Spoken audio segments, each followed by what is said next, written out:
Welcome, everybody, to another episode of MC Fireside Chats. My name is Brian Searl with Insider Perks / Modern Campground / whatever else I decide to do on a weekly basis that I can't remember from day to day. Super excited to be back here with you for our third week kind of episode. We're focusing on business operations, management, things like that. So got a couple recurring guests here with us. Mr. Jeff Hoffman popped in during the intro, kind of like just wanted to surprise everybody when you came back.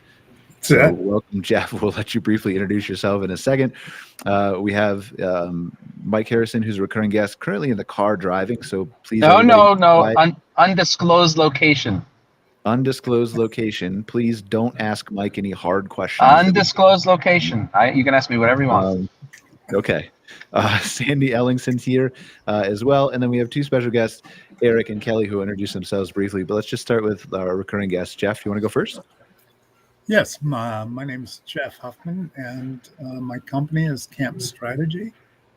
And what we do is try to work with campground owners to relieve their stress of operations and also work with new buyers and potential buyers to make sure they're buying the correct campgrounds. Kelly, have you known Jeff for a long time? I feel like you maybe do. Okay, do you like this whole new vibe that Jeff has going on here? Like with the hat and it's different, right? He looks great. I know, it does look good. It looks really good. I'm with you. Okay, sorry. It's only because my office is 10 degrees and I'm freezing, so I have a hat on. It doesn't look like it's 10 degrees behind you. It looks like you have a nice plunge pool and everything else. Oh, yeah.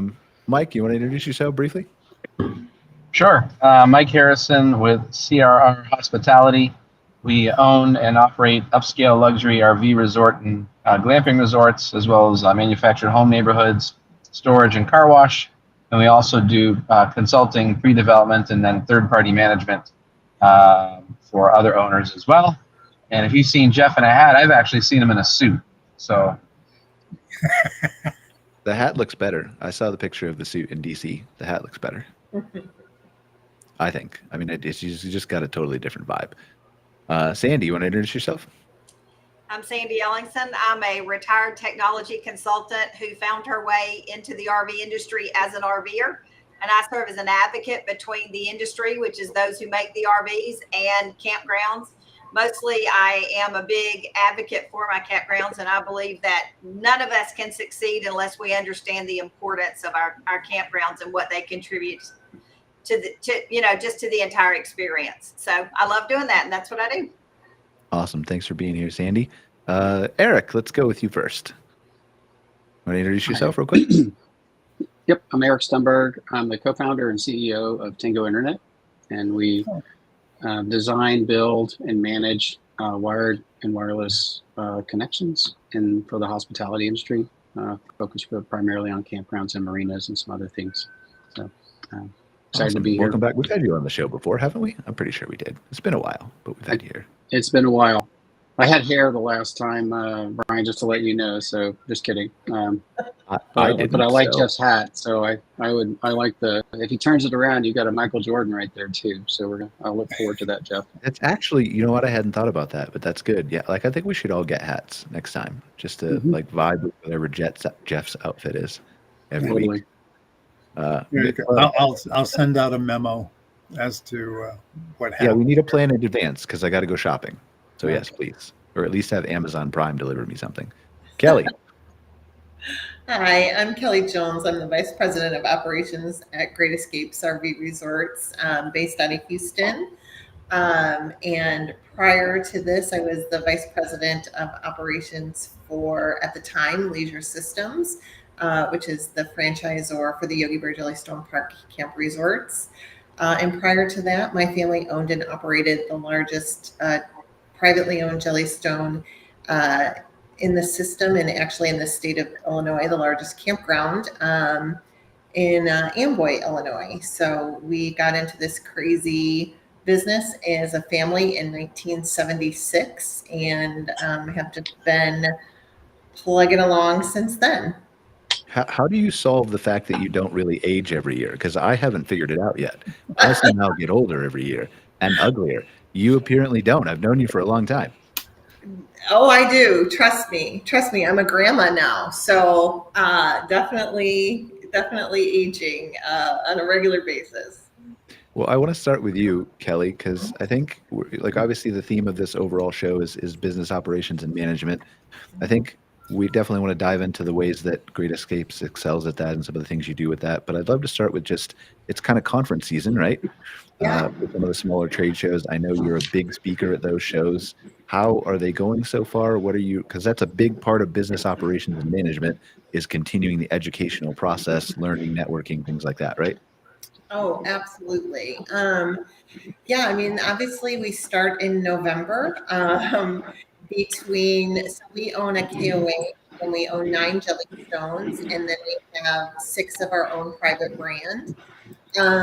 So between attending OPI, attending the KOA conference, attending the Jellystone conference, we also I personally attend the Gatlinburg gift show in November to supply our retail venues, with the latest and greatest trends.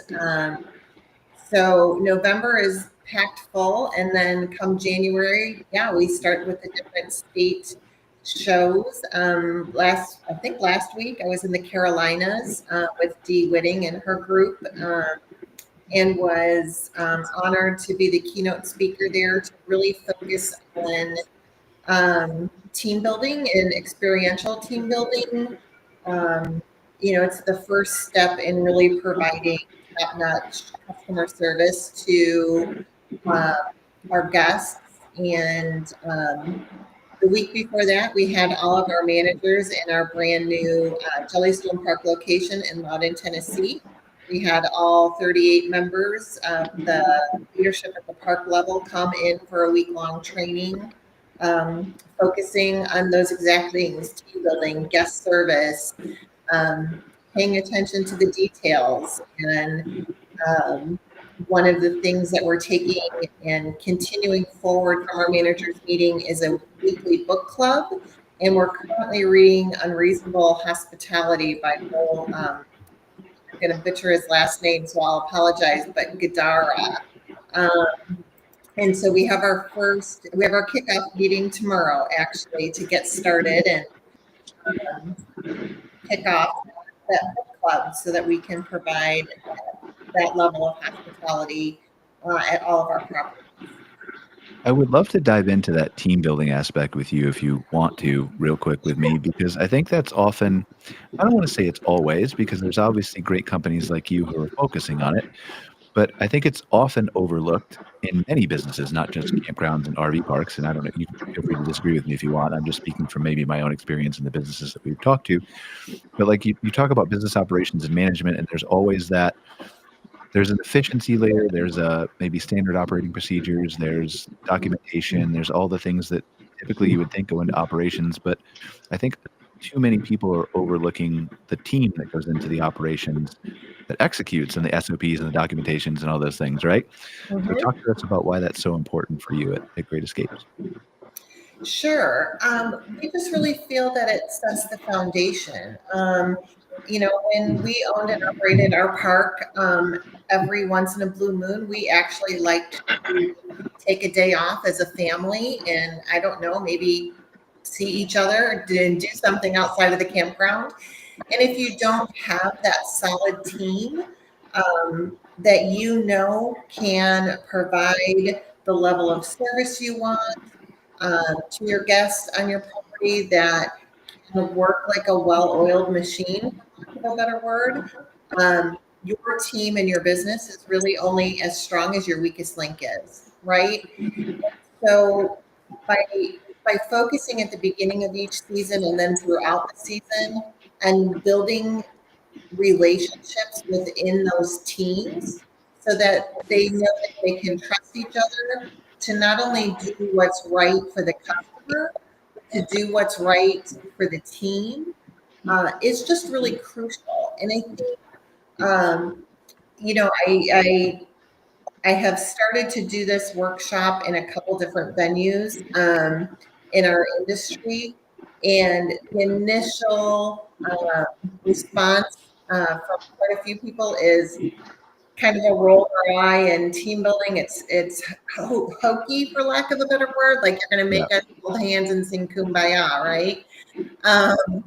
So I was fortunate enough to attend several different training sessions with some great leaders who, we took train the trainer courses and really have just focused on that and dug deep to really make sure that our teams are focusing on that. And by having a strong team, we know that on the other end, it provides a better experience for our guests. People are more willing to help others that they have a relationship with, that they have something in common with. And, we have people in our workforce, like most campgrounds do, 14, 15 years old to 80 years old.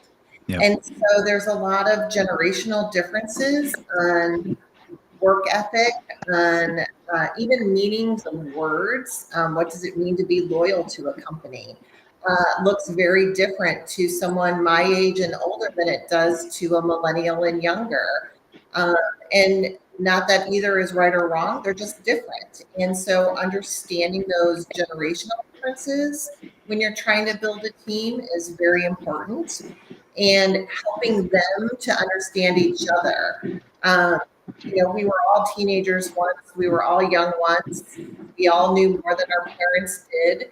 And then when we became parents, we found out that ours were pretty smart. And, it's that evolution. And so if we can kind of cut to the chase and help that along and help everybody understand why someone is doing something and show that a 15-year-old does have something in common with an 80-year-old or, a 50-year-old.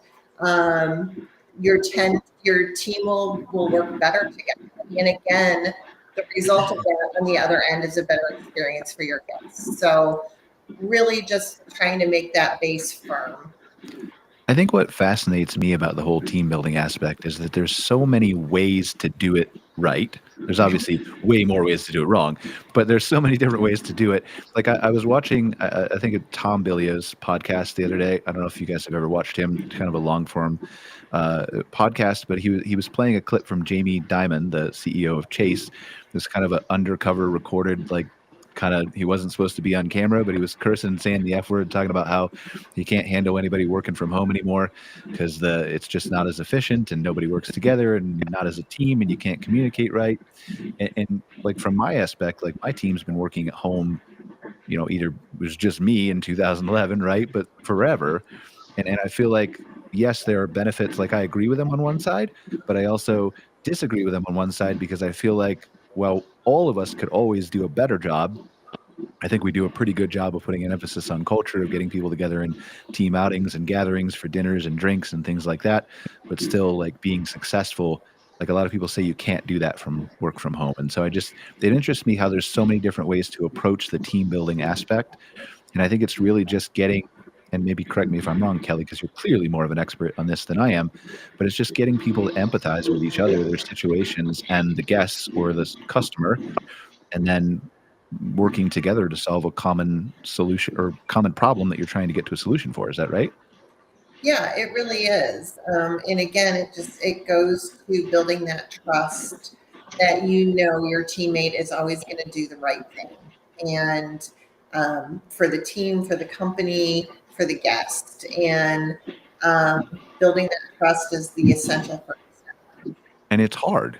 Like it's hard. Well, it's hard for me anyway, right? Because like I come at it. Everybody comes at a problem with their own way of like, I know how to solve this. I've been working on this for X number of years.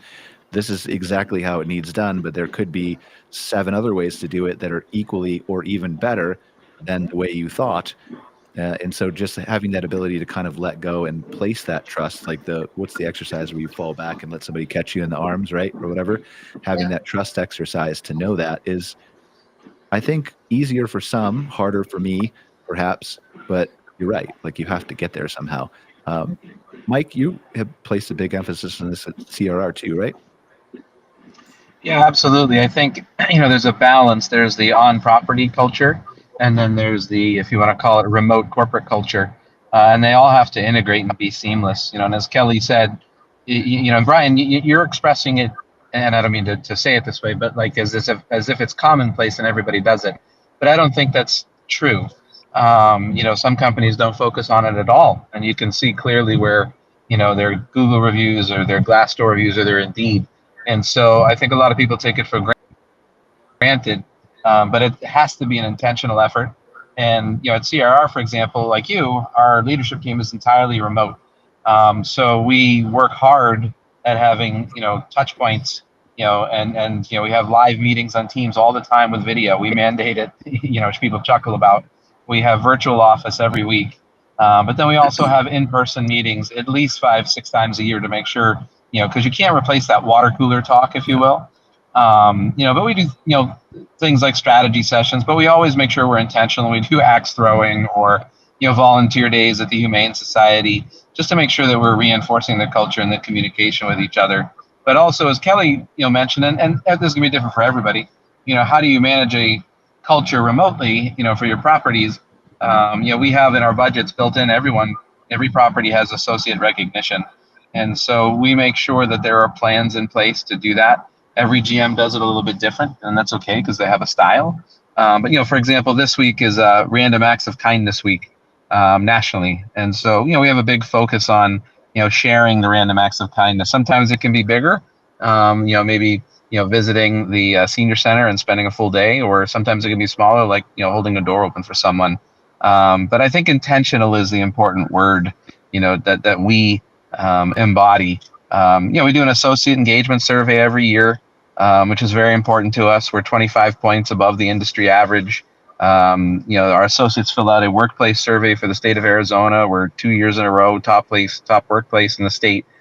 So it's we believe the associate drives the guest culture. And listening to Kelly, I'm sure she feels the same way.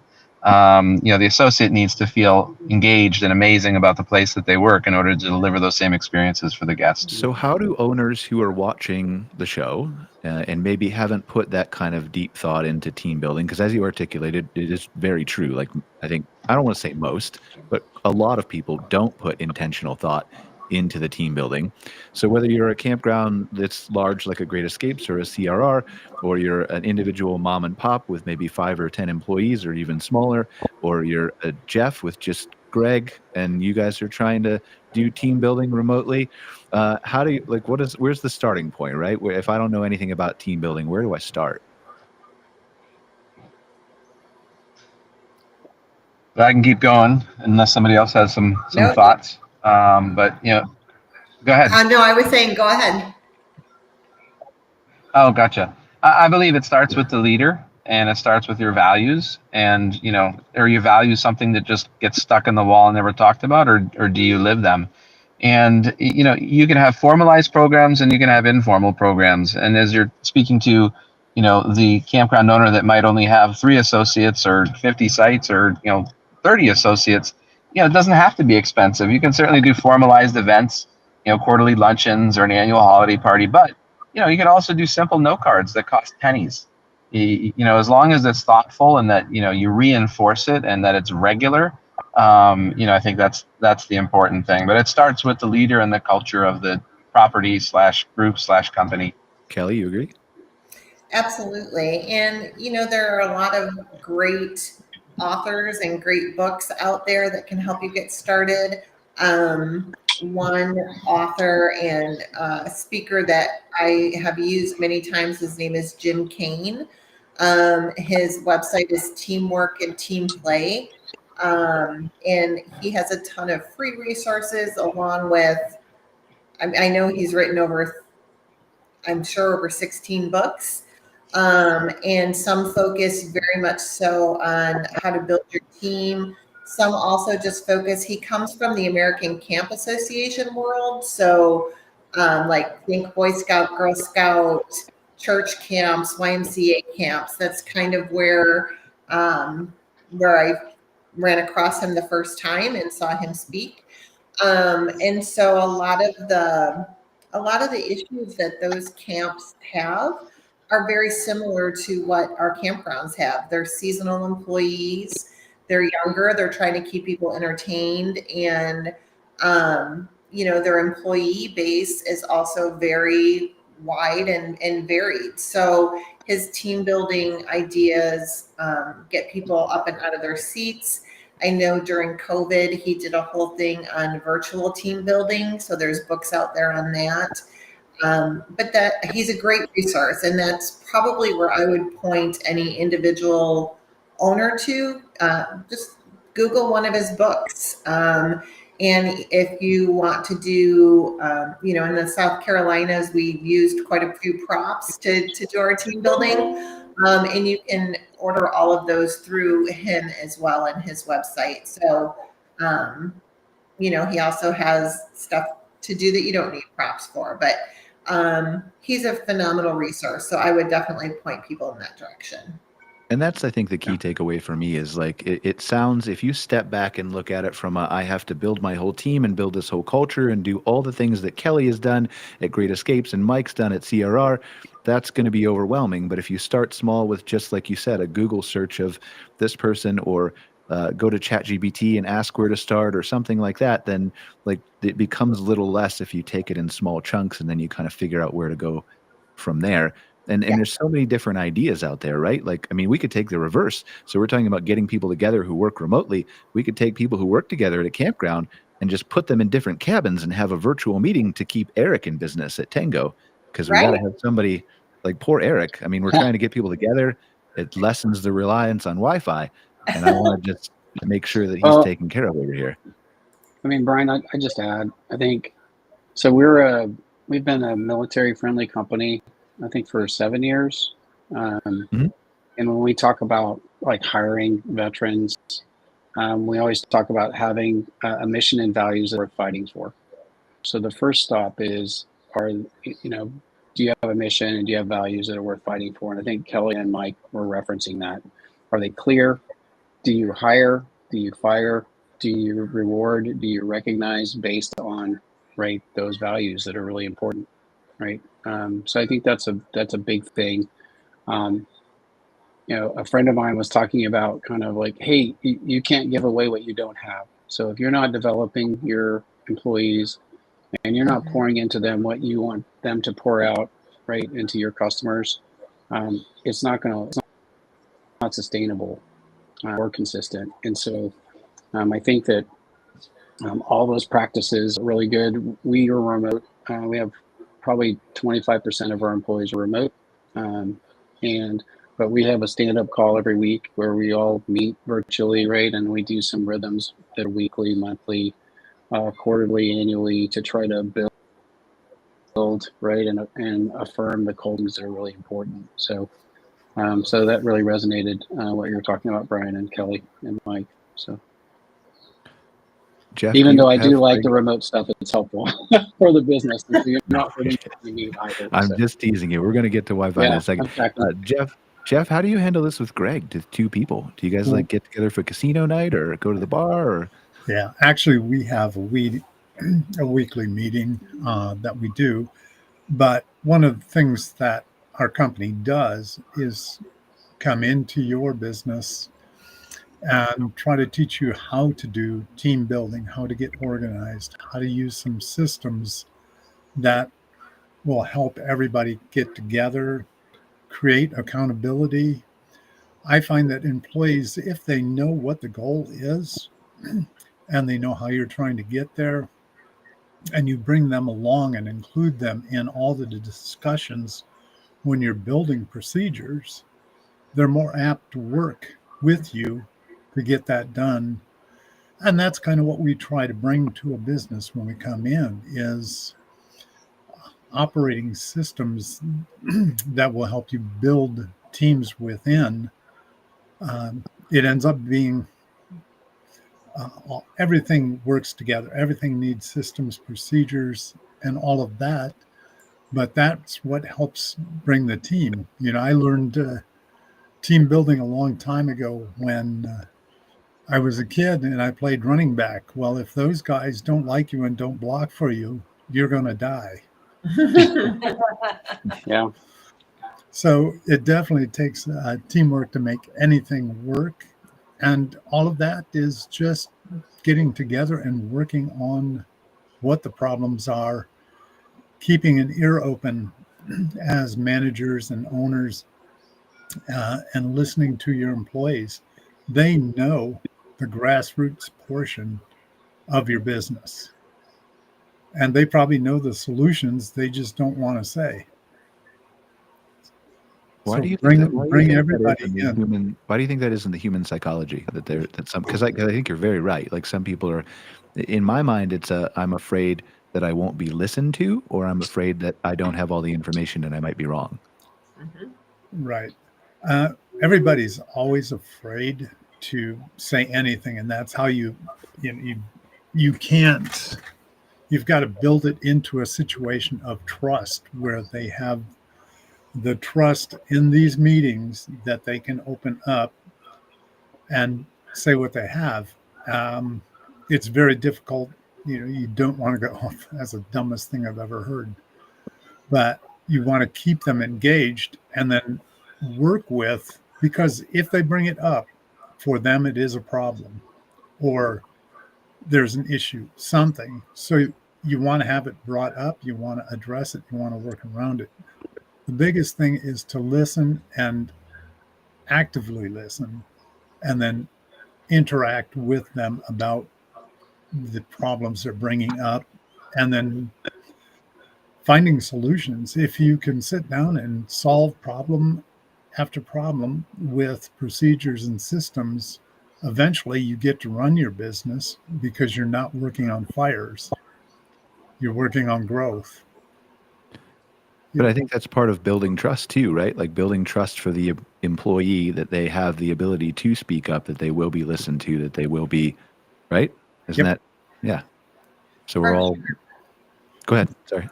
Well, and I think for a long time, particularly for, let's say, Gen X and older, and possibly somewhat an older millennial, we were always taught that you didn't bring a problem to a supervisor unless you also brought a solution at the same time. And so if you don't have a solution, I mean, we were actively taught, don't bring me problems, bring me solutions, right? And so there's been a whole culture shift in the workplace, that now it's okay to bring problems. But again, we have such a multi-generational workforce. There's that psychology there. And, again, my generation and older, we were taught that, we were to be seen and not heard. A lot of our ideas were, kind of put down right from the get-go. So there's a lot of, as you said, Brian, psychology behind it on why people aren't as forthright. I have a senior in college and she's perfectly comfortable expressing her opinion, right? Yeah. But I also have an older daughter who is nervous to call and make a doctor's appointment because what if she doesn't know the answer to the question they're going to ask? Okay. Right? So there's a lot of, like you said, you don't want to look like you don't know the answer. So there's a lot of psychology behind people not being willing to speak up, but it does start with building that trust first. Sandy, do you talk to your campgrounds about this? I know we've kind of left you out here up until this point because I don't know. Do you have a team? Like, is there like 50 I do little have a Sandys running team. around? I Or? do, and Okay. it keeps growing. But it's interesting because I've actually done this in several campgrounds because of my prior history, my consulting firm we had. I was also mentored this way throughout my entire career. So it's very natural for me to try and help build teams. But I like to take a step back and say, you got to hire the right person to begin with. And it's the Jim Collins, put the right person in the right seat on the right bus. And then you can truly build a team. And we did actually go in with one of the large park groups. They have about 125 to 175 employees in their summer. And of course, a lot of them are seasonal and they come in and like Kelly has said, there are all these different age groups and they were very new. It was their second summer and it basically was horrible. It was during a time when it was really hard to hire. They were taking any warm body to come in and they were putting people in whatever the first open position that was most needed was. And so they brought asked me if I had any expertise in that area. I brought in a friend because I don't like to facilitate these things. But basically what we figured out was we called it fruit basket turnover, because everybody came in and we said, welcome to the meeting, you're all fired. And then we said, we're going to go through some training, and then there's job descriptions on the board, and you can choose any one of them as long as you're qualified for it. And what was amazing was we didn't change a single person, but almost every single person changed the role they were in. They had the perfect summer because they were put in a position that they were designed to do. We had outgoing people that were stuck in the back making reservations, and we had people who really never wanted to be seen out front trying to help guests, and neither one of them were happy. And when we swapped them, that it was like everybody started clicking, and then they were talking to each other and they're saying, oh, I love this, and they were sharing stories, and I'll help you do this. And so and there were a lot of team building things that we did. And so yeah, I love hearing that this is actually going on, because after that happened, I actually tried to facilitate that with several other of my smaller parks, and it was a really hard sell because there's so many of them are mom and pops, right? And those people that are their employees that aren't with their families are friends of their family. Yeah. And they don't feel like they need this. And really, it's such an amazing and freeing thing. And ultimately, it impacts your bottom line, because a better employee and a happier employee and a better functioning team always impacts the bottom line in a positive way. Well, and that's the real goal here, right? Like, obviously there are many more reasons to do this, caring about your team, building a culture, all that kind of stuff. But ultimately, like, if you're on the fence about whether you want to do this or not, like, it is going to impact your bottom line, your revenue, because it's going to make, as Mike said, and I think Kelly said it too, like, it's going to make the guests happier, which is just going to cause them to talk about you more on social media, or recommend you to family or friends, or come back for a second stay that summer instead of just one stay, right? All that's going to impact it. But it so much goes into that impacting of revenue, right? Like, Eric, talk about technology and how that plays a role too, because these both kind of, to me, are similar in that there's an anti-opinion that's relatively strong. Actually, Toby O'Rourke posted about this morning on our LinkedIn. I was reading about this, how technology can help the guest experience. Obviously, I'm a geek and a big proponent of that as well. But there's misnomers, just like there is about team building, about technology, about how we want people outdoors and we want them disconnected. So why would we want to involve tech? Eric, why do you think? Yeah, so I think the philosophical question around technology enablement, right? So it's really about what's the guest experience that you want people to have in a property, right? And how can technology enable that experience, right? And so that can start with, starting with when you're doing reservations, right? Is the reservation something you can make in advance online, or call in, or do you have to make it, right? So if you start there, do you want people to check in, right? Or there's contactless check-in, right? That started accelerating after COVID, where people could just drive to their site or ride to their site. You think about, how do you want people to access cabins? Do you want key cards and access controls? Do you want to come in the gate, right? Do you want someone to be there, or do you want that to be enabled by something? To cameras, to point of sale terminals, where do you want to put registers in a property if you have them? And can you enable that with technology where you can bring something to them, right? And whether that's a cart, or whether that's a tiki bar, right? Or whether that's a gas station at a marina, right? Or you're a fueling station or something like that. So when you think about kind of the operational side, or whether it's, metering, right? Where you're just like, oh, I want to know what I use, and I want to be able to look at that on any basis, right? And that gets integrated into my checkout. So I think it starts like how it can enable the guest experience that you want to eliminate. Actually make the experience what you want, and how much, and you can empower human experience, right? The human connection to where it's more relational versus technical. And it can enable that, right? Because I have more power. If I'm walking around, if I have an iPad and I'm driving around like a lot of people do on the golf cart to check on people, and they see something, they can stop and pick it up, they can engage, and they can actually, if you want to have contacts, you can actually share that, and there's messaging systems and all that.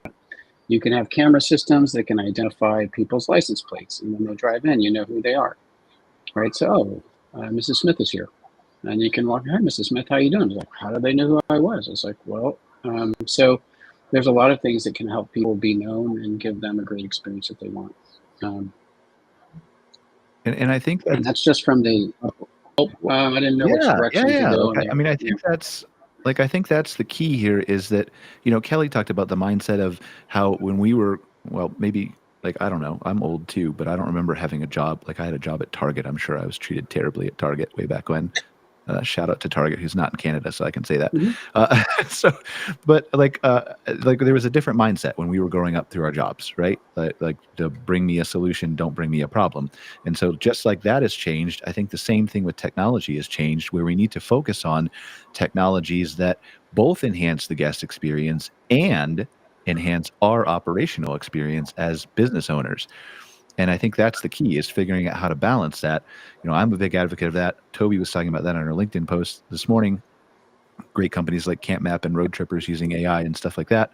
But just figuring out, how do I deploy technology, whether it's the point of sale systems or the key card check-ins at the cabins or whatever it is, right? All of which requires Wi-Fi. Shout out to Eric. But figuring out, how do I deploy technology that I know will make my operations more efficient, or even in some cases earn me more money, but also will, unlike and everybody's used to this technology experience, right?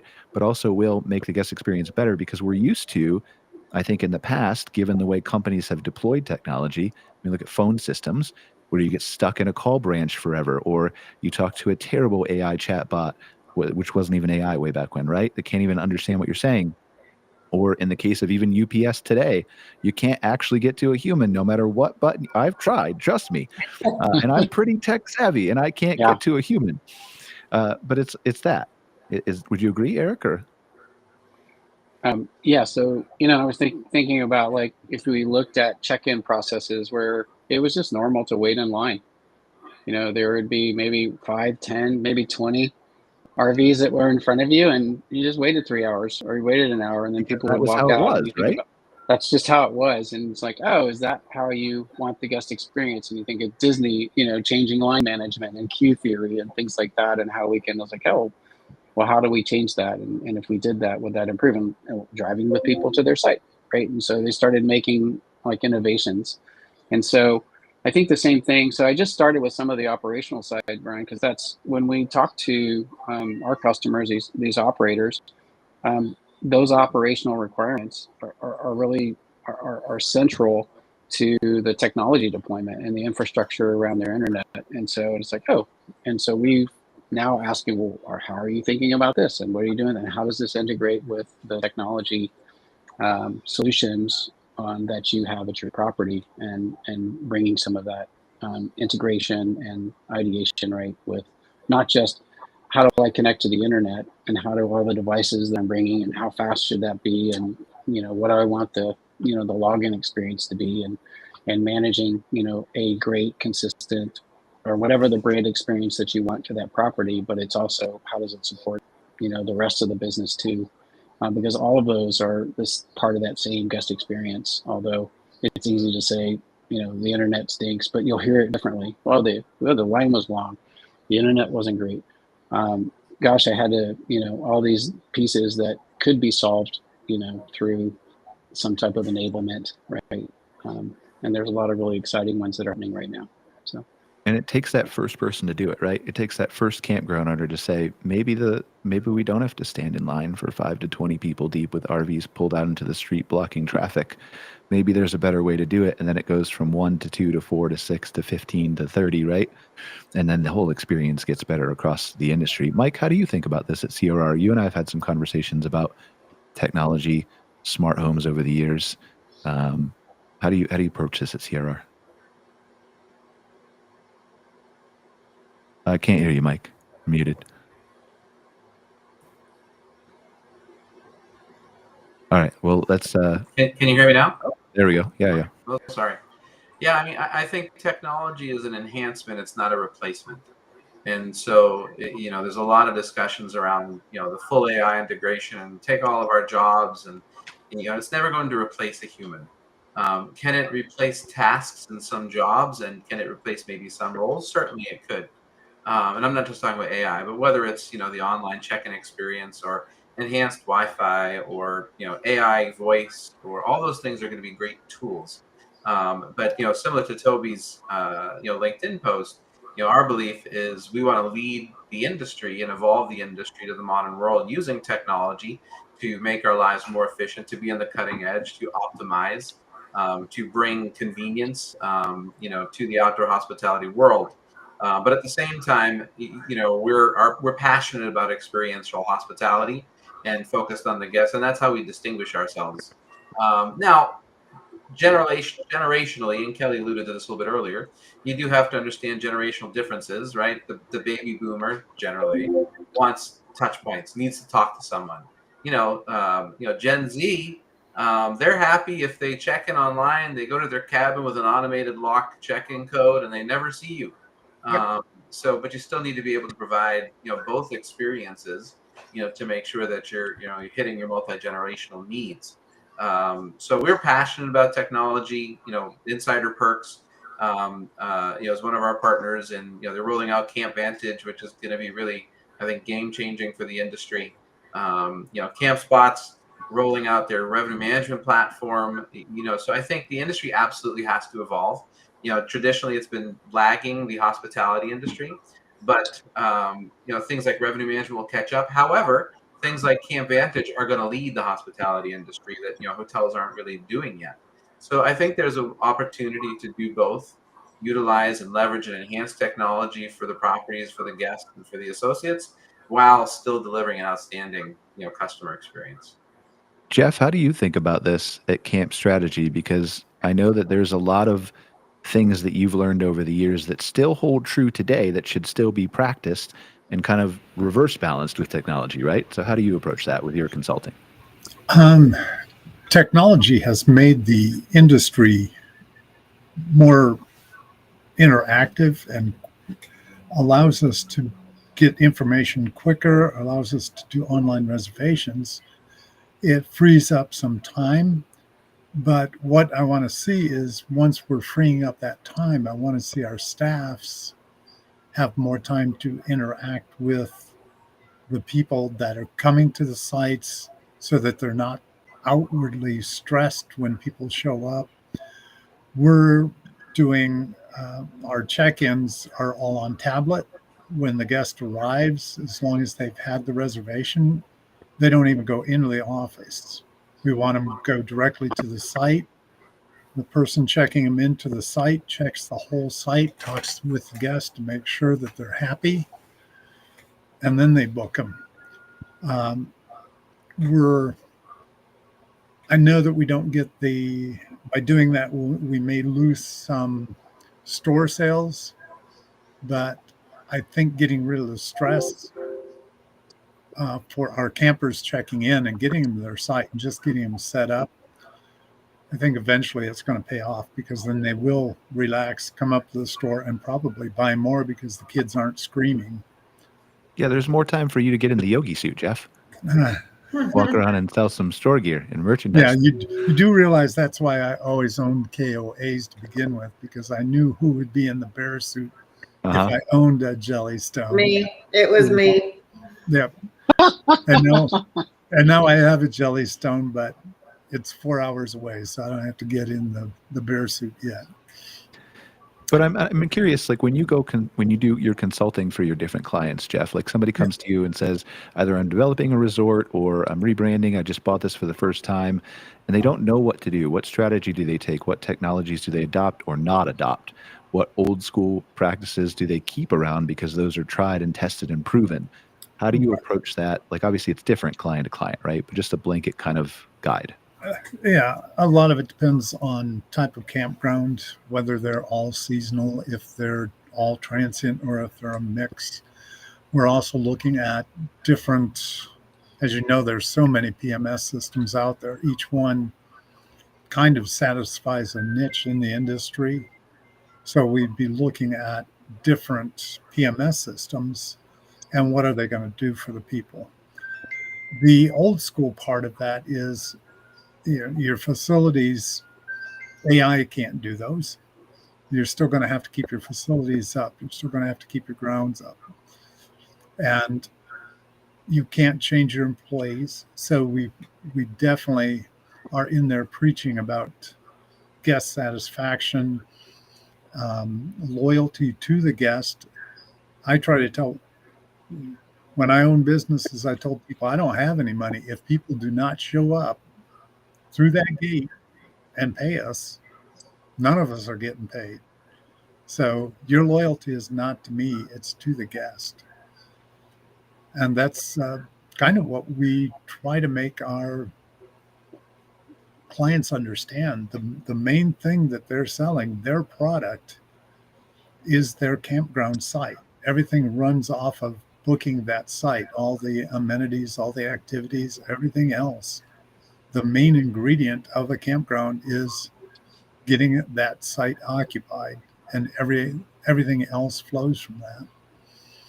And you get that site occupied by attending to that guest. When it starts from your webpage or to the phone call, that's the first point where people hit you, and that's old school. Even if it's AI, Brian, it still has to have a smile. It still has to be interactive and give the guest the information they're looking for. I want to kind of bring this back full circle and ask Kelly and Mike, and obviously Sandy or Eric or anybody who wants to chime into this, but let's bring this back to team building, because we talked about how technology enhances the guest experience. Let's talk about how technology enhances our team experience, because that is full circle. It goes into the happiness, like Sandy was talking about, picking the role that you want, whether you're an introvert, extrovert, guest facing, not guest facing. Kelly, do you have some examples maybe at Great Escapes and then Mike at CRR of ways that door locks, technology, PMS systems, Wi-Fi, whatever else, has indirectly made team members happier with their roles? Sure.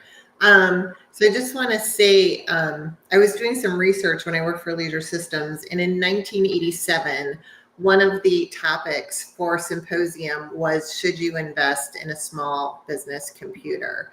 So to go from that topic in 1987 to where we are now, I think is really interesting. I think overall, people are still going to buy from people. So like Jeff was saying, your employees and your campsites are all super important. And old school, we still attend RV shows. We don't rely only on the website.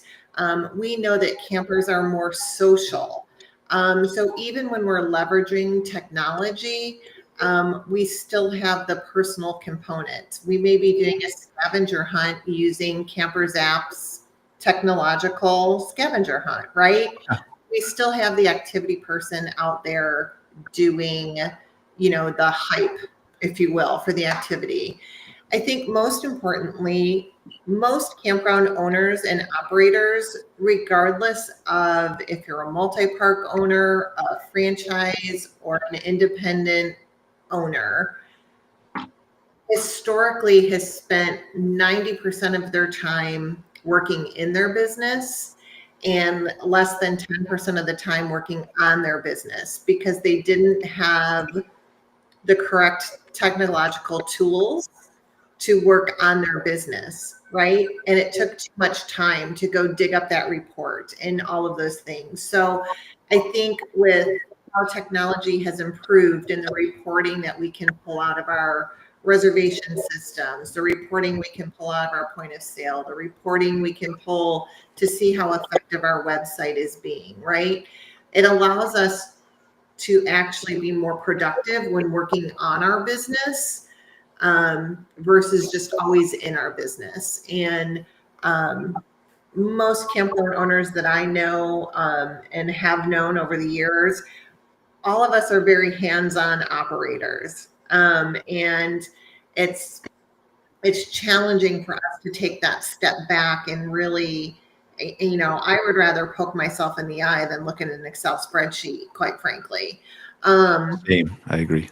Yeah. I love Excel spreadsheets. but it needs to be done. And, you know, it's important, you know, to Sandy's point earlier, I have people on my team who live and breathe Excel spreadsheets and love them. And that's their role. And thank God, because not mine. So I think technology has just allowed us to really focus on the business aspect of it.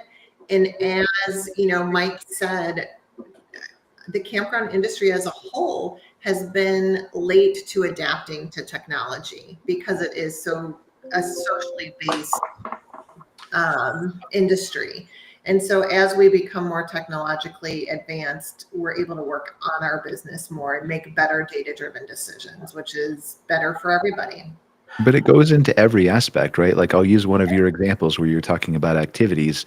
If you can use, let's just say something like ChatGPT or whatever else, right? Or download a template of activity ideas or pull it from a suggestion in a Facebook group, you know, if you can do that, then doesn't that inherently make that employee happier if what they prefer doing is bringing the joy and waving around and enhancing the guest experience, and they don't have to do the monotonous thing of making the schedule so they can focus more? Doesn't that make them happier in their role?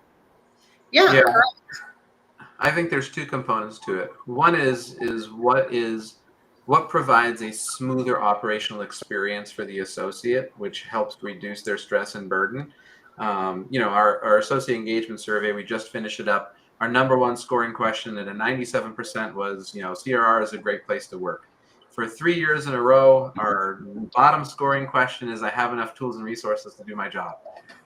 Doesn't mean it's poor, but you know, there's never enough tools and resources. So we try and find ways to make sure that we're providing efficiencies and experiences for them that are optimized. And we use technology to do that at times. For sure. And like we have a engagement survey session tomorrow, which I won't be able to attend. So I'm going to attend via Teams, so I can still participate and be present. But at the same time, you know, that's kind of the operational part. The engagement part, you know, you can use the tools. So for example, App My Community, which I know a lot of people have with Jeub makes product, you know, has an entire section that you can create for just your associates. You can load the schedule on there. You can communicate. You can ask to swap shifts. You know, we have a scavenger hunt for new hires. It's loaded onto the app.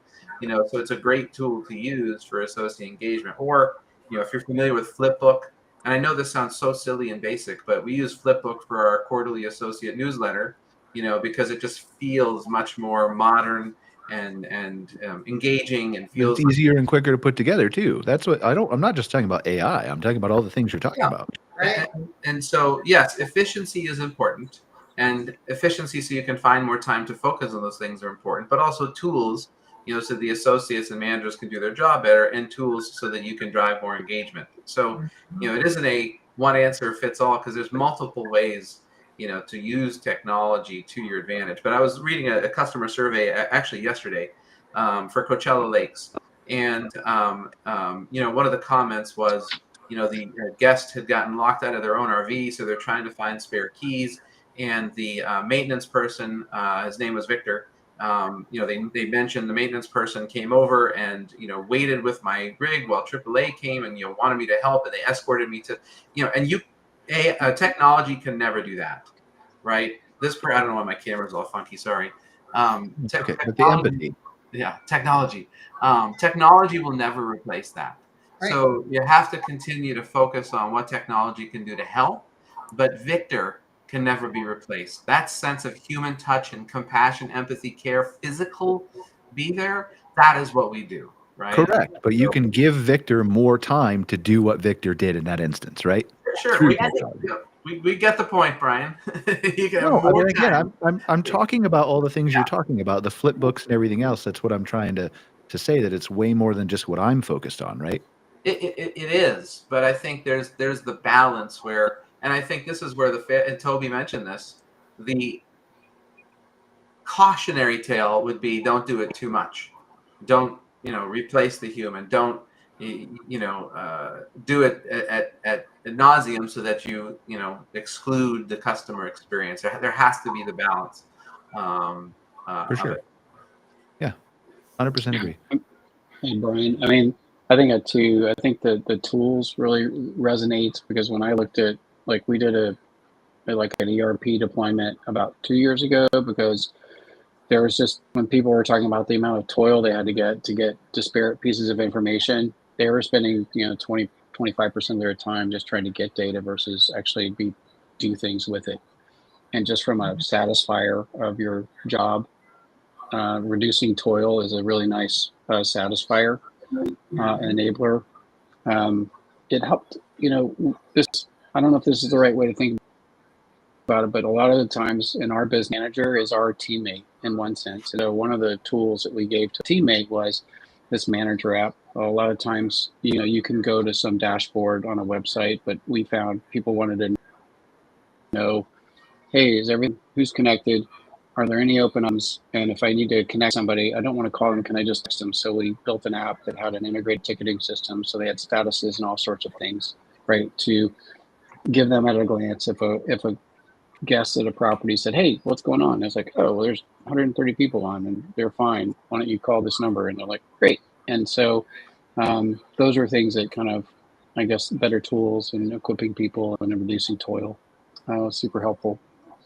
I think you just have to start with that exercise, right? Whatever your unique situation is at your property, whatever you're trying to solve, whether you're trying to build a better team or you're trying to solve for the guest experience or any of the number of the other things that we've talked about in the show, I think you just have to start by putting yourself in that position, analyzing what you're trying to solve, and then working forwards or backwards from there, really. I guess forwards, but is that fair? Mm-hmm. Just one step at a time. So, okay, we're coming up on our end of our show here. That went pretty quick today. So any final thoughts? We'll just kind of go around the room. Jeff, you're at the top of my screen. You want to have any final thoughts? Just to let people know that technology is coming and it's going to be a major part of our industry going forward. But you also still have to, we're in a human business. We're in a touchy-feely business. So we got to merge the two together. 100% agree. Yep. Kelly? Yeah, it's same, right? People buy from people. People want to interact with people. Start by building your team, whether it's one other person or 100 other people. And then technology is not a one-size-fits-all answer. Just like anything else in our industry, find what works for you and build your network, attend the conferences. And, Brian, we started at the top of the hour talking about its conference season and how things start at one property and then get adapted. And that's how our industry moves forward. And that all happens at the conferences that people attend. And, Yep. Not only through the classes and the sessions, but quite often the conversations that happen in the hallway are much more important. Yes. Yeah, 100%. I was talking last week on the show. I think Greg Gerber, you probably remember him, Kelly. Yeah. He was sharing, he does his Forward from 50 thing now, but he was sharing that somebody did an unconference in Florida where it was just all networking, like little breakout tables near the bar and stuff like obviously learning, but just totally different because you're right. The networking is where the real value comes from, like conferences, generally speaking, I think. So, Absolutely. Andy? Yeah, I was just thinking as both of you were talking, something I would love to see, and I know that several of our state conference leaders, I always encourage them to watch this, and I would love to see some of these topics actually taught at some of those conferences, because there's an economy of scale then that can be gained. Some of these parks that may not be able to afford to bring a consultant in just for their park could participate then, because you could do a whole group of people at one time. So little plug for that. Don't laugh, Jeff Hoffman. As long as Jeff still gets the check, that's all I'm concerned about. So if we want to gather people together and they all give Jeff money, he needs to be able to afford his hats. So, Eric, final thoughts? I'd rather do it in a classroom. I just think we're in the people business, right? And so as far as we're willing to invest, or willing to engage, that'll be the limiter, right? And so that's one. I think technology is an enabler. We just talked about that, of these different experiences, whether it's an operational experience or an operational outcome or a team experience or a guest experience, right? But it's an enabler of that experience. I think the thing maybe we were talking about around just generationally, but our employees and our guests, our customers are bringing expectations about technology too. And so there is something around us paying attention and adopting as we see fit, but there's also expectations being brought to us that we need to meet or choose not to meet. And so that's it. And I will do this, Eric, for the campground owners who are watching, where can they find out more about Tango Internet? We'll loop back through the other three and give you guys a chance to, but Great. They can go to www.tangointernet.com, or you can send an email to Eric at tangointernet.com, or find me on LinkedIn. awesome. Thanks for being here, Eric. Mike, final thoughts, and then CRR?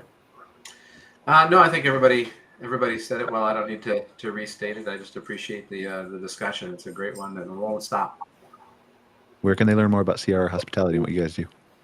www.crrhospitality.com, or you can send me an email at mharrison@crrhospitality.com, or you can call Jeff or Sandy and they'll tell you where to find it. Kelly, I want to give you a chance to, where can they find out more about Great Escapes? Yeah, greatescapesrvresorts.com. We're all pretty challenged with our names, right? And my email is kelly@jenkinsorg.com. Or find me on LinkedIn, or at the next conference. I would love to meet up in person with anybody. Awesome. And Jeff, Camp Strategy? You can find us at campstrategy.com, or if you want to email me, it's jeff@campstrategy.com. Look forward to hearing from you guys. Really easy. It's just sandy@sandyellingson.com. ELLINGSON. Awesome. Well, thank you guys. I really appreciate you being here for another episode of MC Fireside Chats. I think it was another great discussion. I appreciate your participation, just trying to give people some more insights into business operations and management. I think we definitely achieved that today. So we'll see you all next week for another episode. Until then, take care, guys. We'll see you. All right. Thank you, Brian. Thanks, Brian. Peace. MC Fireside.